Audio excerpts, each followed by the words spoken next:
Well, you can't see, can you? No, I can see. Oh, okay. So we're Carla and Keys, and we want to welcome you to Colonial Crossroads, and we're going to talk about the intersection of African and Caribbean music in colonial America. So I guess we'll start with this little guy Start here. with this little guy. All right, this little guy here. Oh, yeah. Who are you?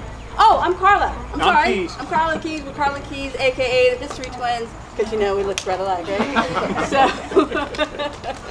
So this here is what was known as a limberjack. Limberjack? Limberjack. Yeah. His name is Jim, so sometimes I call him Limber Jim and I kind of forget. So this is a limberjack. And this was a toy that kids would play. So they'd have like a plank like this, and they'd sit on it, and then they would hold out little Jack here towards the edge of the plank, and then they'd hit it, and by hitting that plank, it made them dance. But, well, and it's also, because it makes that sound, it also creates a percussion sound. So it's a little bit of, a little percussion going on at the same time.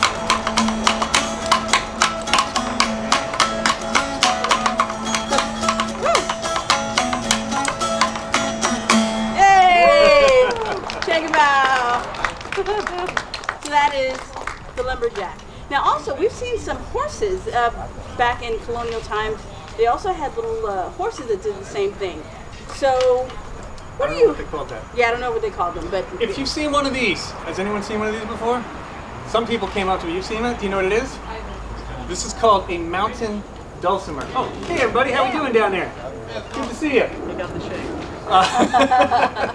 This is a mountain dulcimer. This is one of the few instruments that was developed in the continental United States. The others are the solid body electric guitar and the Moog synthesizer.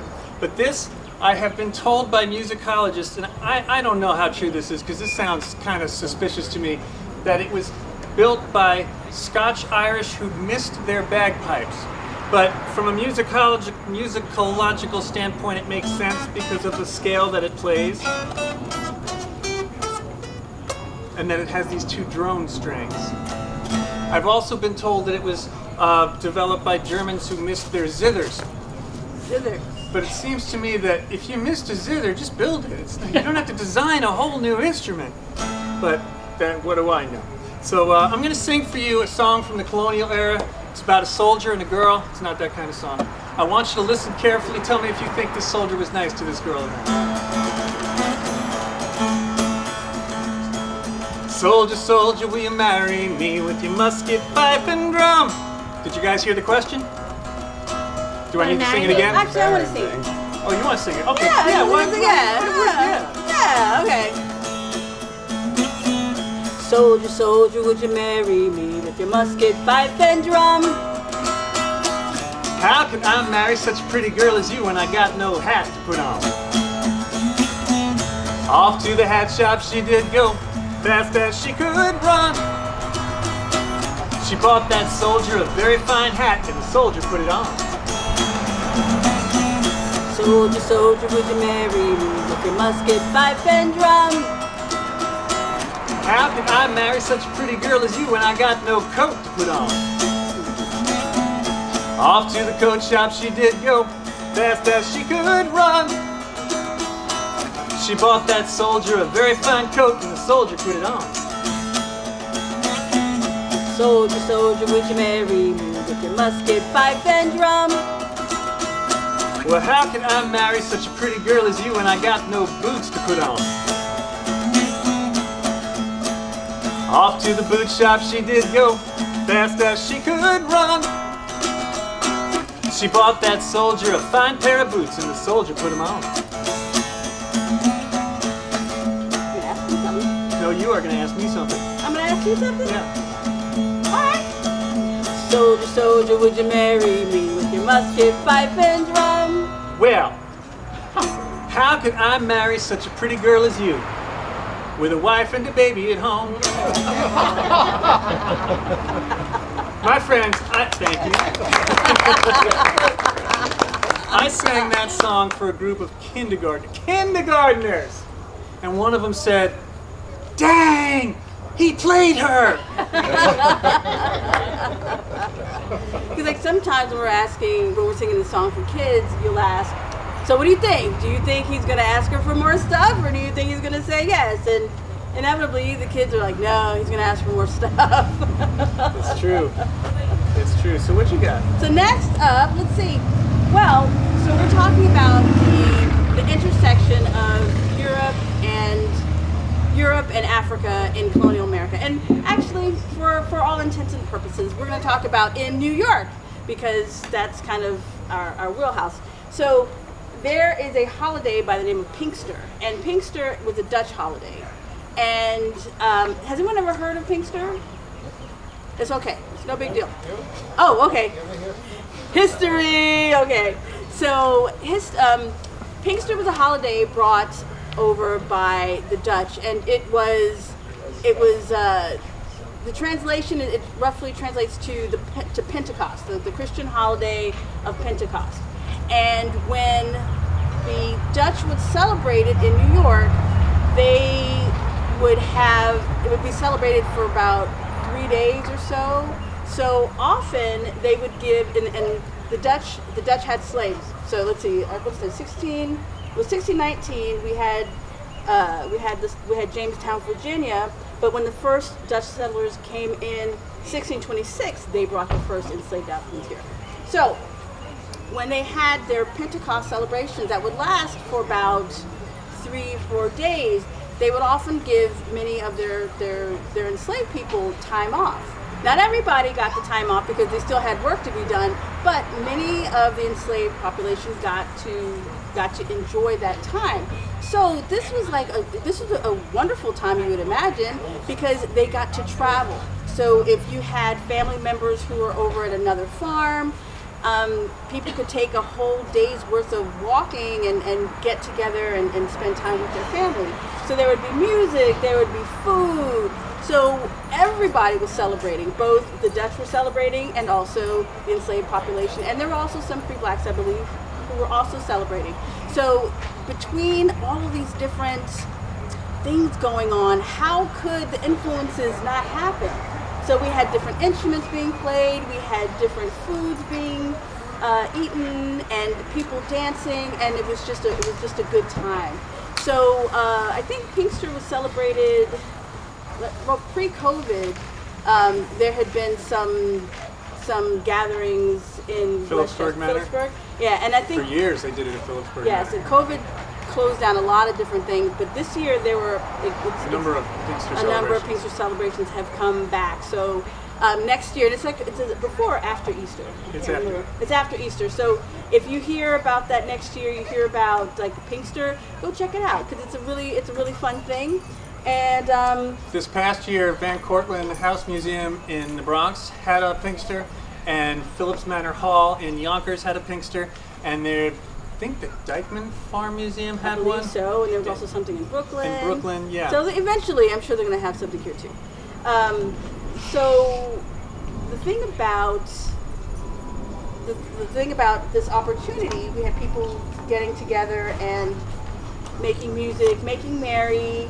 And I like to think also it's maybe one of the first times that you had like family reunions, because you had the opportunity to go and see your family if they were sold away. If they were sold away, or just if they were closer, you could reconnect with them.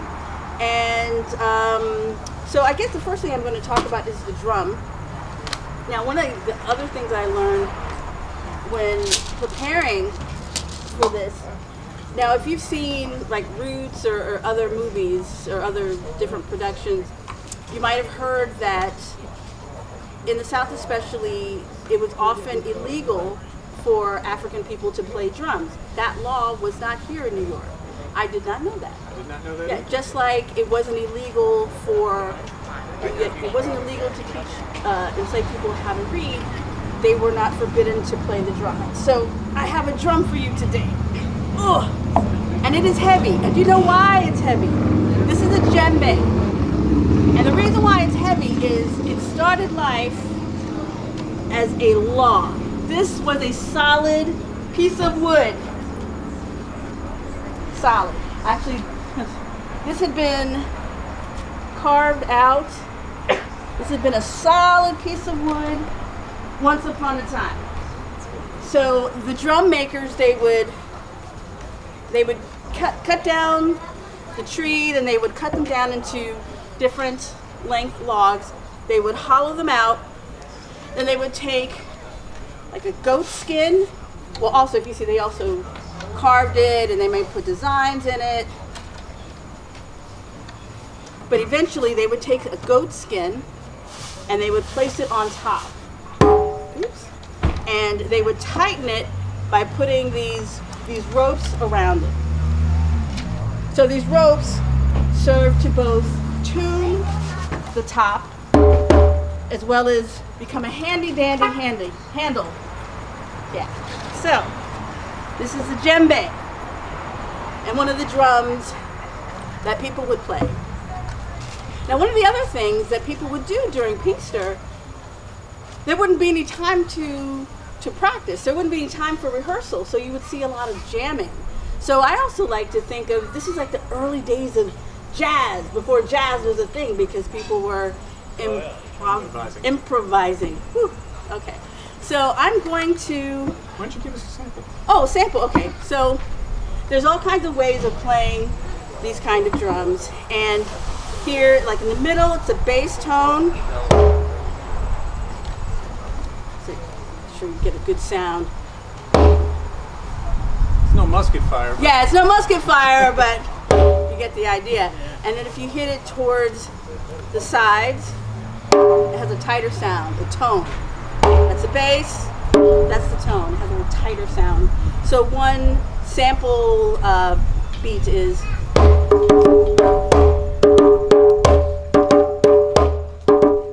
Take that. Okay, I was getting a lesson recently. I'm getting better. Okay, so I have a song, actually it's not a song, I'm gonna play rhythm, and if you would indulge us, we have a little call and response that we're going to do. So one of the different musical devices that Africans brought with them was the call and response. And we see this in the fields, we see this in just different songs, where someone would sing a line and people would sing it back, or more people would sing it back. Call and response. So in this song, it's called She She Kule, and it's kind of like head, shoulders, knees, and toes. Like, like the kids song.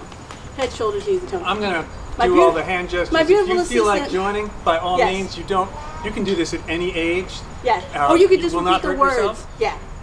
Yeah. You do not have to get up. You do not have to. Yeah. Let me make sure I got the words right. Okay.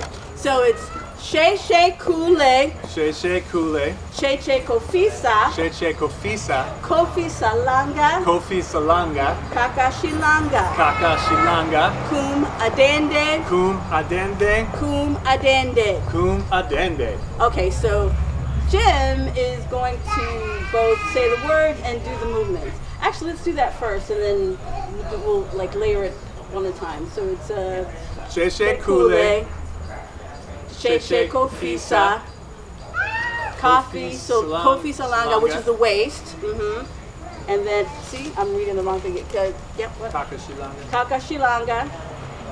Kum And Adende. Adende. I'm glad I'm here. Yeah, I know, right? Head, shoulders, knees, and toes would have been easier for me, but okay. It's not my first language. I know. Yeah, I should know, right? There you go. I see you. Okay, so you could just repeat the words back. You do not have to, but, don't leave them. I'm doing a hand gesture. Yeah. Ready? Yeah. Okay. Here we go. Okay.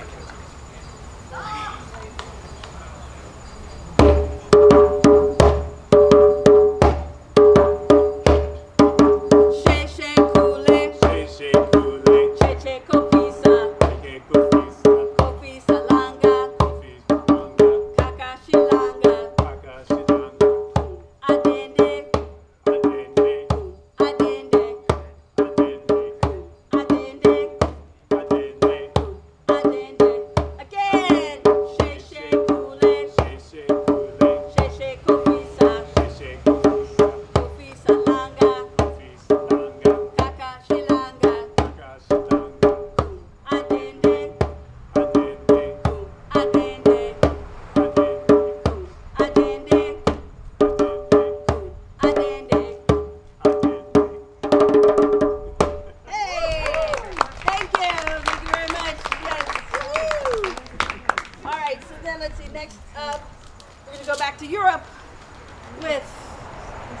instrument are we doing next? Maybe? Oh, the recorder! Oh, the recorder. The recorder! All right, how many of you had to play these in schools? Mm-hmm. It's true. So you're thinking, now, I don't want to brag, but I'm gonna. I have mad recorder skills. And I was saying this to a group of kids last year, and one of them went, "Oh yeah, let's see." So I showed her.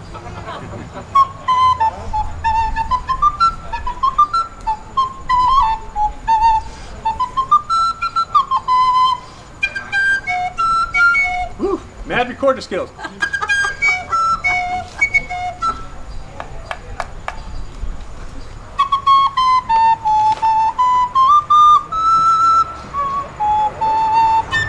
Okay, not today, but usually. It's humidity! It might be, I don't know. I think it's humidity. Well, this is a soprano recorder. And if this is a recorder, what in heaven's name is this thing? It is a big recorder. But this is also, do you play in a school band yet? I did play a recorder once for school. Once for school? Okay. Well, this is a tenor recorder. It is an octave below the soprano recorder, and I'll prove that to you now at great peril to my dignity. Okay, it worked. And I will play very little on this because it's not that loud an instrument.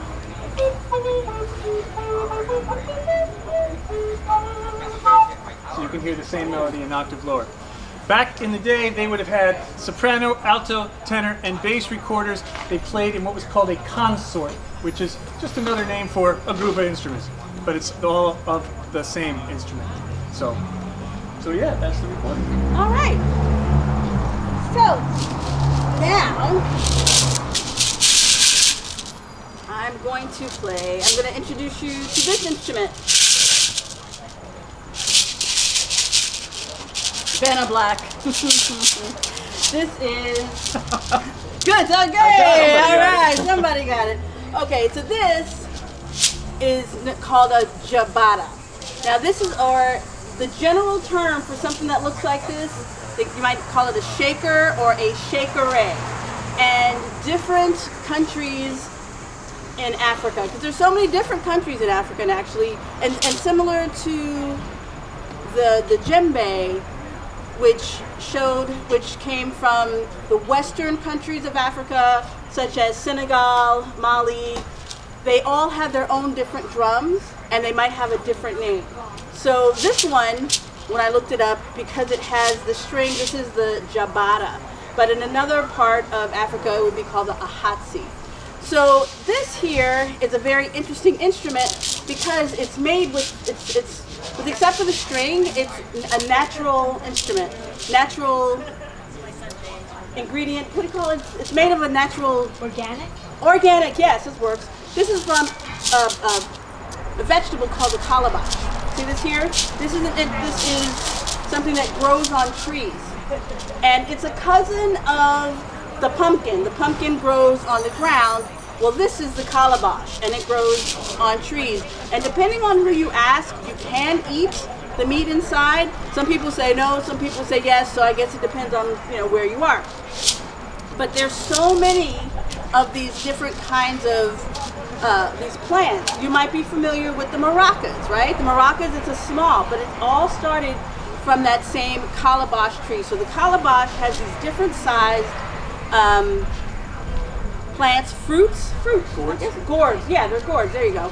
So the maraca is the smaller one, and this is a shakeré, which is a larger one. Now the difference between a maraca and say a shakeré is the maraca has the seeds on the inside, and here, this one, the jabata shakeré, it has it on the outside.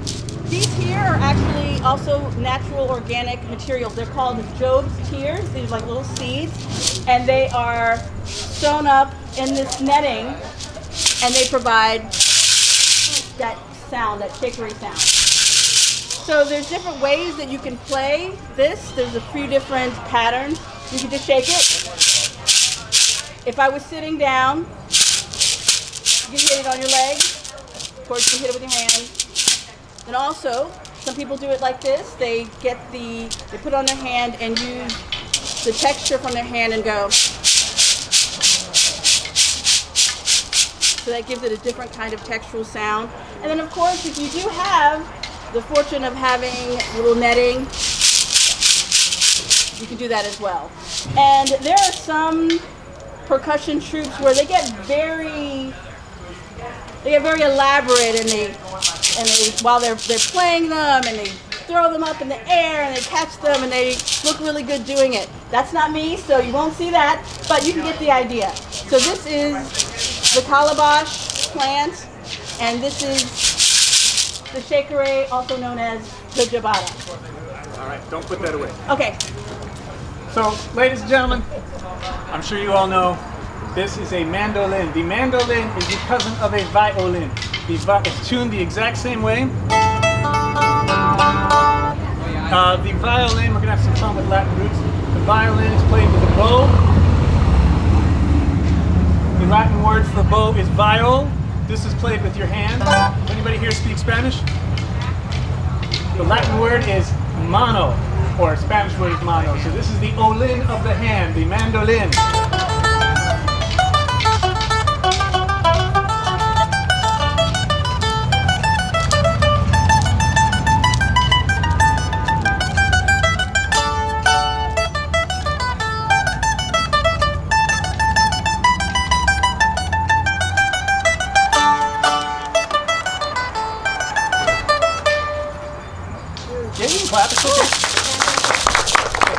That was a dance tune, an English country dance tune called Haste to the Wedding.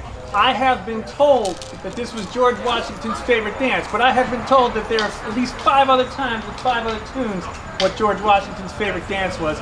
I wouldn't be surprised if the electric slide was George Washington's favorite dance. But I digress. May I have this, please? Yes, you may.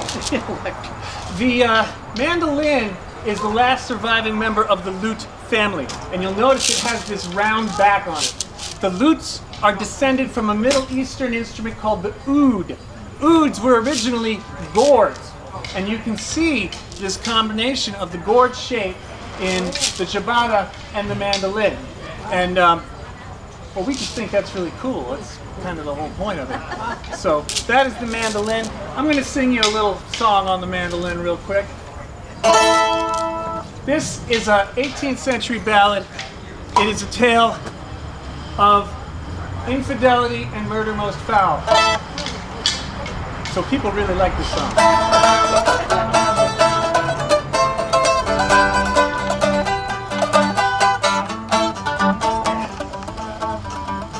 High holiday, holy day, the first one of the year. Lord Donald's wife came into church, the gospel for to hear. When the meeting was done, she cast her eyes about, and there she spied little Matty Groves. He was walking in the crowd. Well, come home with me, little Matty Groves. Come home with me tonight. Come home with me, little Matty Groves, and stay with me till light. Well, I can't go home and I won't go home. I fear it would cost my life. By the ring on your finger, I can tell that you are Lord Donald's wife. Well, what if I am Lord Donald's wife? Lord Donald's not at home. He's off in the far cornfield. He's bringing the yearlings home. His servant, too, was standing by and hearing what was said. He swore Lord Donald he would know before the sun had set. And in his hurry to carry the news, he left his beast and he ran. And when he reached the broad mill stream, he took off his shoes and swam.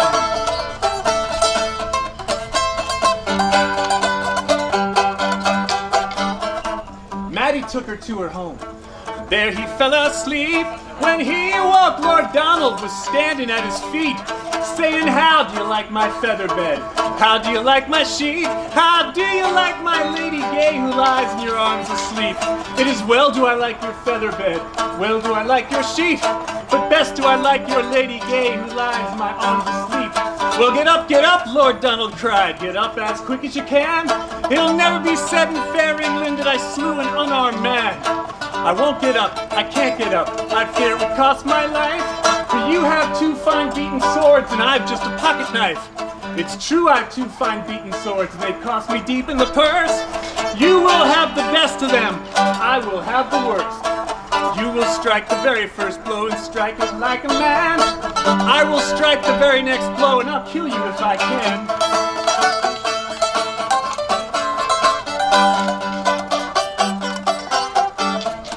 Matty struck the very first blow and he hurt Lord Donald's sore. Lord Donald struck the very next blow and Matty struck no more. Then he picked up his own dear wife and he set her upon his knee, saying, "Who do you like the best of us, Matty Groves or me?" Then up spoke his own dear wife. He never heard her speak so free. She said, "I'd rather kiss my dead man's lips than you and your finery."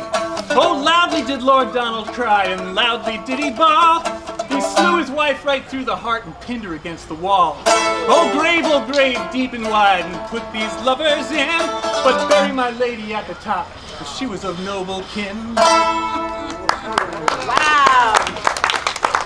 Woo. How many of you have heard people say, "Oh, people were so much nicer in the olden days"?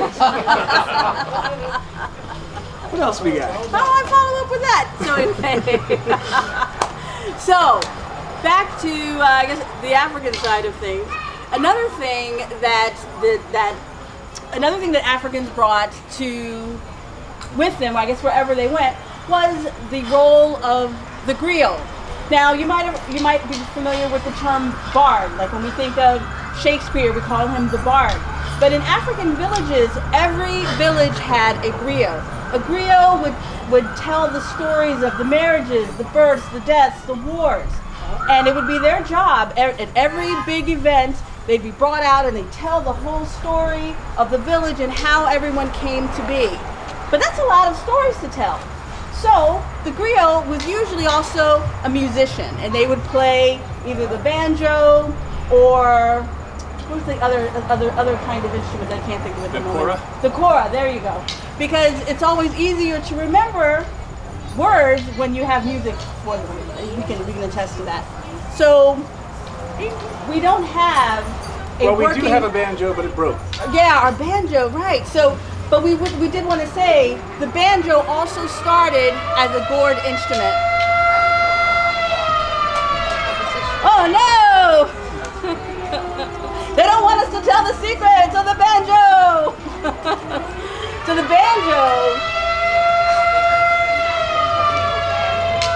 banjo also started as a gourd instrument. If you can imagine what a banjo looks like, it also started with a gourd background. But the thing about the banjo is it went through so many different changes. The banjo also started in Africa in different places, in different parts of Africa. But once people came to about Jamaica, that's where it sort of synthesized. Because you had some banjos that had 2 strings, some had 5, some had 4, and it had slightly different names. But when the enslaved people came to Jamaica, it sort of synthesized to become the instrument that we know it to be now. But then, once it came to the colonies, and then the Europeans also saw the banjo and saw different ways it was played, and did they have the guitar at the time? Yes. Right, okay, so then they began to also experiment with the design. So we see different banjos that also have that. Oh, they don't have that. They have like the banjo started. It had. You can show them the banjo? Yeah, we can show the banjo. It just doesn't work. Yeah, it has a rip in it, which is we don't know how it happened. But anyway, it had like that goat skin, and then they added metal to the back, and they have it open, so it's no longer a gourd instrument, but now it has become something that can be produced mass. You see our poor injured banjo. Yeah, this happens. Didn't make the ride all the way out from Westchester.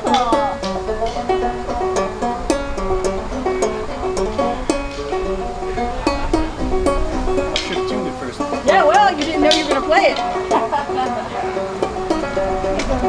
Yeah.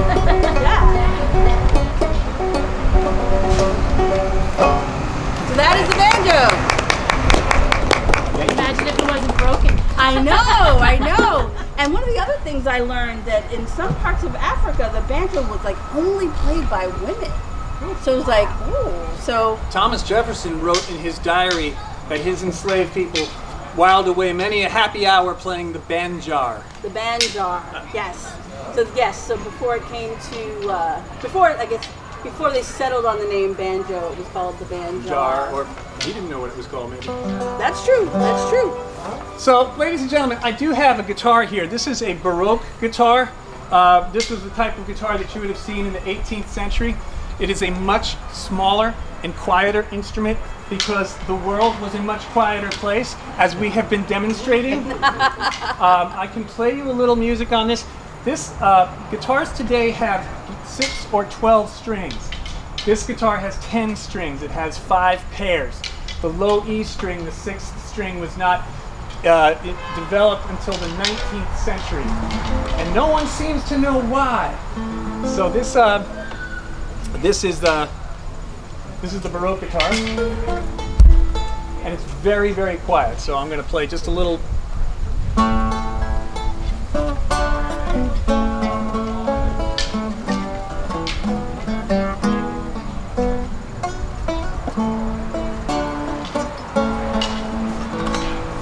Instead, I'm going to sing you a song from the colonial time, from the Revolution. This is called Buttermilk Hill.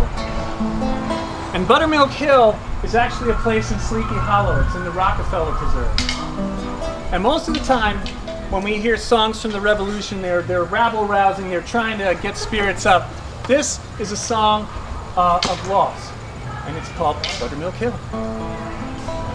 There I sat on Buttermilk Hill.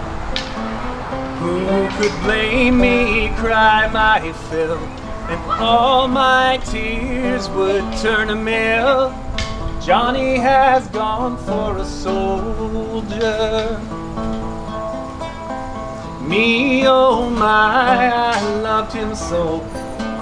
Broke my heart to see him go, and only time will heal my woe. Johnny has gone for a soldier. I'll sell my rock, I'll sell my wheel, to buy my love a sword of steel, so it in battle he may wield. Johnny has gone for a soldier. There I sat on Buttermilk Hill.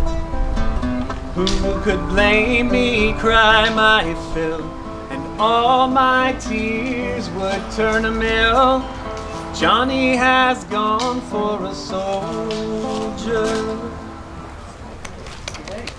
Thank you. I have been told that this song was also sung during the Civil War, during World War II, and even Peter, Paul, and Mary recorded it during the Vietnam War. So, did you have a question? Oh, yes, it is. And how did Buttermilk Hill get its name? Oh, yes. Buttermilk Hill at Sleepy Hollow. During the American Revolution, Westchester County was no man's land. It was between the British headquarters in New York City and the Patriot headquarters north of the Croton River. So raiding parties from both sides would come to the farms in Sleepy Hollow and steal cattle and anything that they couldn't nail down. So the farmers took to hiding their cows back in Buttermilk Hill, and they didn't always get to milking them. So the milk went sour and turned to buttermilk. So I'm told. I wasn't there. I don't know that it was true, but it's a good story. So I guess time for a jam. All right. So we're going to, complete our colonial intersection with a true jam. And as I said, I like to think of Pinkster and these different times as like the first jams, because no one had time to rehearse.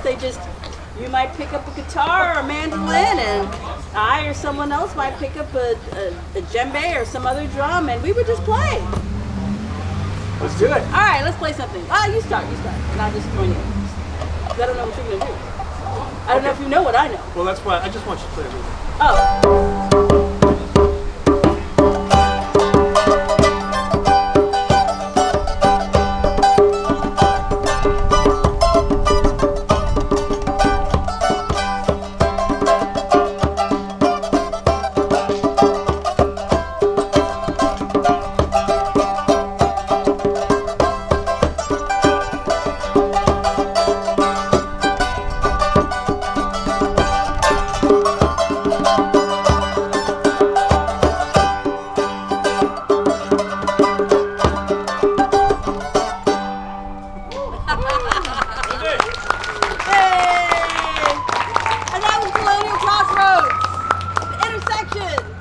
European and African music in colonial America. We are And we're Carla and Keys. We have so much fun playing for you this afternoon. We sure hope you had a good time listening.